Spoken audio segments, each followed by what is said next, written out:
Afternoon, wine lovers. Aussie wine lover back again here. Alright, so we're going to talk about another two different wines here today.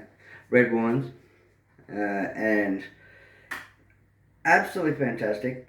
Once again, as you can see, we got a Shiraz.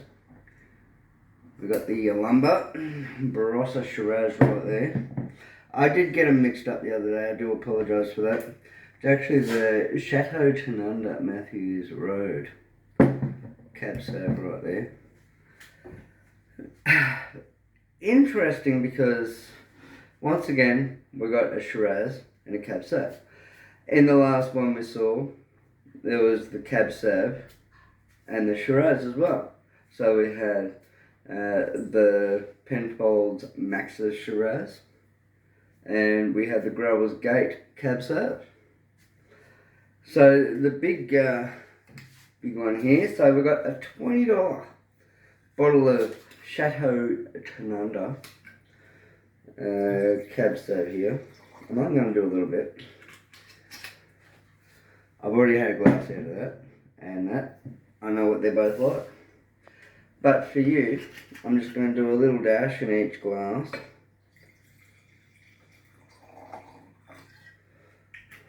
Just so I can do a taste testing for you. That one's almost done. But they're both South Australian wines. As you know, I love my South Australian wines. Different regions, yeah, you got different wines, and whether you're going to go to the Coonawarra region, or you're going to go to the Barossa region, or you're going to go Langhorne Creek, Adelaide Hills. You got so many fantastic regions in South Australia, and to be honest, you can have some sensational Cab Sauvs come out of each and every one of them. It doesn't mean that one region, in my opinion, is better than the next. To be honest, when I look at different regions around Australia, whether it's Margaret River in Western Australia, whether you've got, I think there's the Marble Bar region as well in Western Australia. You've also got Hunter in New South Wales. You've got the lower South Coast in New South Wales. You've also got that many different ones in Victoria, Tasmania, so forth, whatever. Every region's going to have a great wine come out. I don't think there's a region I've actually tried yet that doesn't have at least one good wine that I enjoy and I could kick back and drink. So try not to focus your wine tasting on one region. I know I've been looking at YouTube literally all day, in between doing some vacuuming, and also just kicking back and watching some of the videos on YouTube. It's so limited on YouTube on what videos you can watch on Australian wine, and it's like, we have some of the best red wines in the world, and there's absolutely bugger all videos on YouTube about red wine. And yet at work, I work in a bottle shop. I sell tons of red wine. You know, every other bottle shop I know of sells tons of red wine. And the biggest majority of the red wine that we sell, along with anywhere else that I've ever known of, is under $30. Why the hell aren't there people out there just focusing on $30 bottles of wine? You know, or under $30. As I said, $20 for that one. $25 for that one. You know, let's give them a go. So here we go. We've got the Yalumba Barossa Shiraz.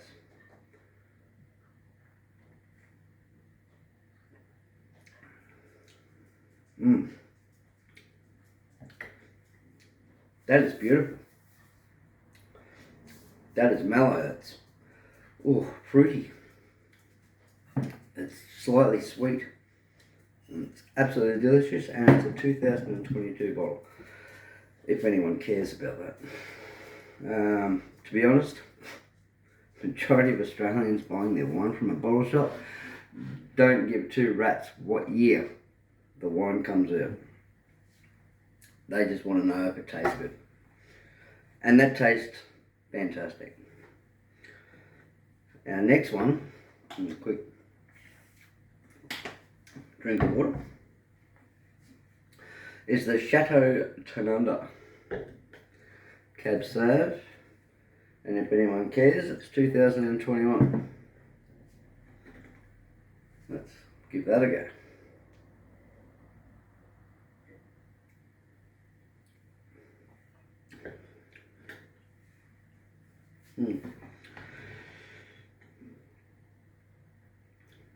Mellow. Kind of slightly sweet. Got funny fruity flavour in there.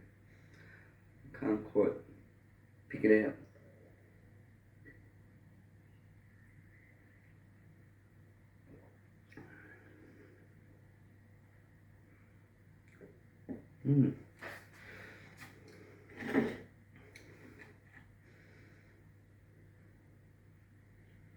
I don't know, the tannins kind of, you can get a bit of a berry flavour out of there and some dark fruit flavour out of there. But it's like the tannins are just really reaching into the flavour on that. Very difficult to really get all the flavours out of that. Very dark. Beautiful red wine. This.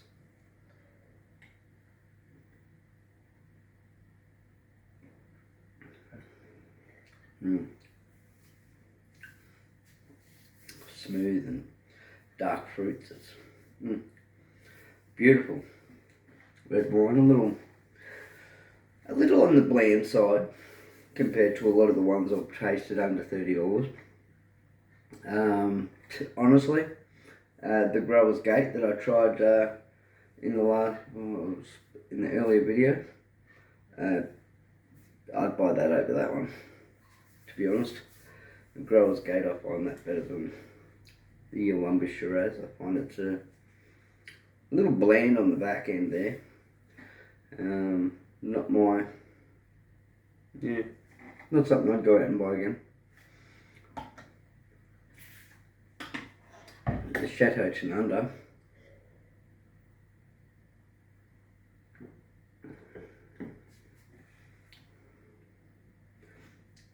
Bit of pepperiness. Definite dark fruit. A slight touch of leatheriness to it.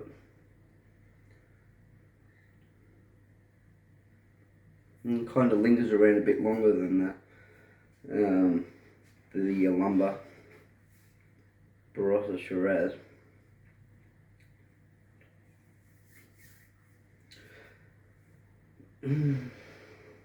For the flavour profile, I would pick the Chateau Tanunda.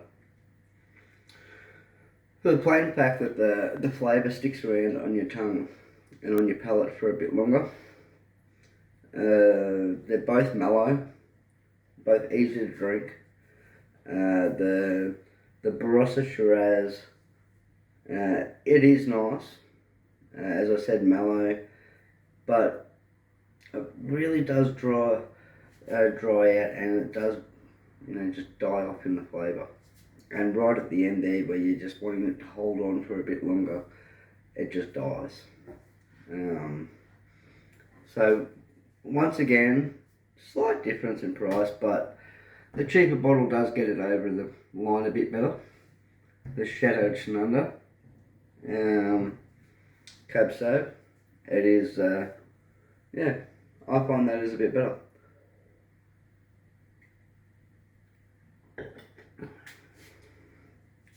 That pepperiness, the dark fruit flavours, the slight leatheriness, and the flavour just lingers around in your mouth a bit longer. I'd pick the Chateau Tanunda over the Yalumba Shiraz. Not by much, but I'd probably give the Chateau Tanunda 3.7 out of 5. The Yalumba Shiraz 3.55 out of 5. Nothing spectacular. The Yalumba Barossa Grenache. That's the one you want to look for. Absolutely beautiful. Sensational Grenache. I'll be rating that around by 4.1 out of 5 for a Grenache. The Shiraz really seems to, as I said, it dies in taste. It dries off a bit too much. Not a big fan of that one. The Chateau Tanunda gets the points on this one. Not by much, but yeah. Alright, thank you everyone for watching yet another video. Tasting wines and ranking them. I hope you've enjoyed it and have an absolutely wonderful day. I've been the Aussie Wine Lover. Have a good one.